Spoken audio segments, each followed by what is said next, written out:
Alright, before I start, I'm recording this right after I edited this video, and I completely forgot to mention it before, but there's going to be major spoilers with this because, of course, I'm just going to be talking about the plot with these comics. So, just as a heads up. Hey, what's up? This is the first time I'm talking about anything comic book related, and I've been buying these since like the start of September, so I am fairly new, but we are almost done with November, and I can safely say I somewhat know what I'm talking about, I think. So I figured, hey, let's talk about this week's freshly released comics, so let's get started. Black Panther #1. The real plot begins when these two sleeper agents are meeting together for a lovely date, and then the waiter straight up gets shot right in front of them. Eventually you come to discover that right as Wakanda opened its doors to the world, T'Challa sent out sleeper agents to different nations because he didn't trust them, so if they ever became a threat to Wakanda, agents would use guerrilla warfare to assassinate the leaders and whatnot. Now these agents scattered around the world have been compromised and are being targeted. T'Challa now has to recover the agents before they get whacked.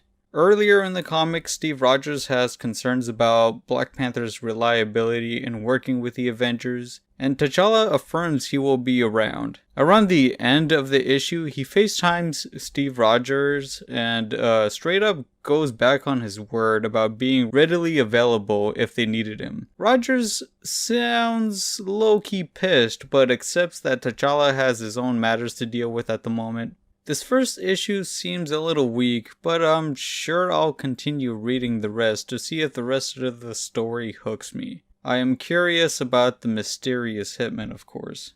Next one is Hulk. I really enjoyed this next one.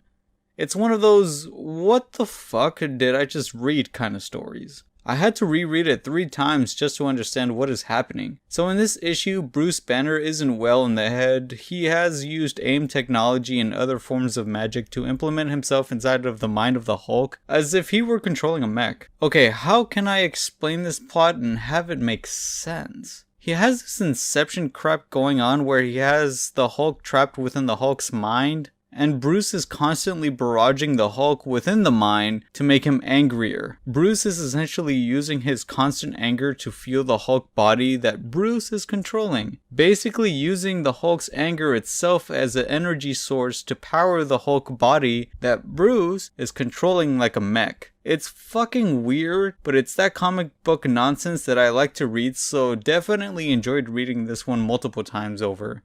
That's it for the first issues of the week. Now I'm going to talk about the ongoing runs.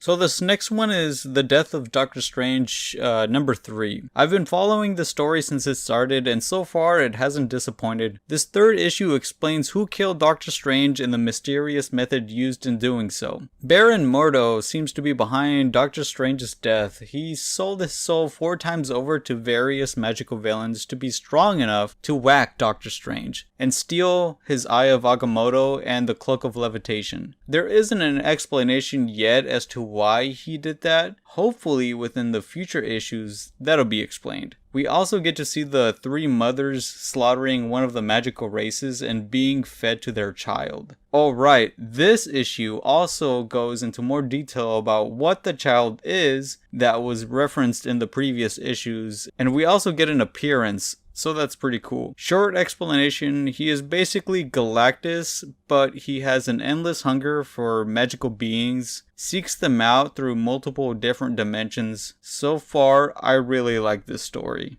Alright, now we're going to be talking about DC Comics. Deathstroke Inc. #3. The first 2 issues of Deathstroke Inc. were a bit too slow for me, but now it's picking up. Deathstroke and Black Canary are teamed up to capture Cheetah and to deliver her to the Trust organization that they're working for. Deathstroke ends up having to go into this fantasy world created by Queen of Fables as a getaway for her. The world that she's in feels like a fantasy video game. As Deathstroke heads to the castle that Cheetah is in, he encounters a village full of NPC characters that offer him various weapons and side quests. There he learns that Cheetah is just an evil to everyone despite the happy appearances. Later, Deathstroke encounters Cheetah, and after a fight, she reveals to Deathstroke something about the Trust organization that leaves it to the imagination for us. But as Deathstroke is doing that, Canary finds out the irony in the name, Trust, as she discovers that the organization she is spying on is, of course, up to no good. This comic issue ends in a cliffhanger that seems like the next issue there will be a fight between Deathstroke and Canary, so that sounds pretty cool. I personally want to know why Trust wants to build an army of superheroes and villains. Who knows, I'll have to keep reading the rest of the issues to find out, I suppose. Now this next one is one of my favorites so far. DCvsVampires number 2. Vampires, hell yeah! So far, this is my favorite DC series. The first issue was cool, the art style matched the sinister themes and the writing. And now that comes back in this issue, we follow Batman assembling the Bat family together in one well-lit room because of course now we have a secret vampire war happening where no one is to be trusted. I'm not particularly familiar with the Bat family and their history, but the author gives us some very entertaining interactions with everyone. Batman explains the situation with the vampire race trying to slaughter and enslave the human race like cattle. We also get some events happening behind the scenes of characters that are completely unaware of things that are happening at the moment. And the story ends with the Green Lantern, now a vampire, luring in the Flash to a secluded area and whacking him. This is where I start to have questions because the Flash was only killed because the vampires believe Flash's fast metabolism would have caused him to drink the planet to death. But isn't that the vampires' goal?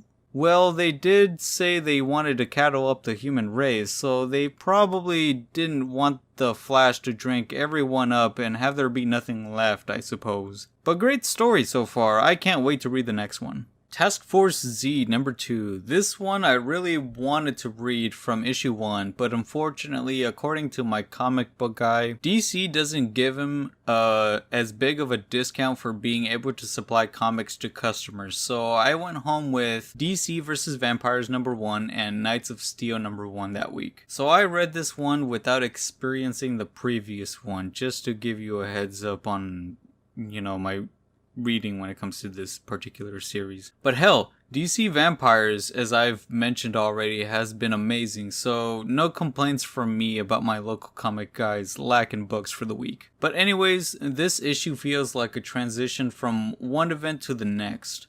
In A Dangerous Team, Jason Todd feels like he needs a team member that will have his back, so off they go to find this person. This is the first comic that I read and discovered the character Mr. Bloom, and he seems pretty cool. During this fight in the end of the issue, Mr. Bloom wanders off, and as the fight clears, he grabs Jason Todd's attention. Seems like they finally have found their new team member, but he appears to be dead. As Jason walks away because he is done with dealing with all the crap, he gets shot in the back. Only then do we discover who the new recruit is. A zombified Deadshot. Holy shit! Again, I probably would have enjoyed this better if I had read the previous issue, but I still felt the need to talk about this since it was one that I picked up this week. Lastly, I just want to say I would have loved to talk about Symbiote Spider-Man Crossroads number 5, since it was a story I have been following, but unfortunately the comic guy has some issues with it as well, so if I ever talk about it, maybe it will be as a series about that by itself, since I like the weird crap the author came up with in that comic run. Anyways, thanks for listening to me ramble on about this week's comic, and if you enjoyed this video, I'm most likely gonna continue this next week, since it seems like a lot of fun talking about weekly comics, especially when good stuff comes out. So if you care enough, stay tuned for some more. Thank you for watching and have a great rest of your week. Superheroes.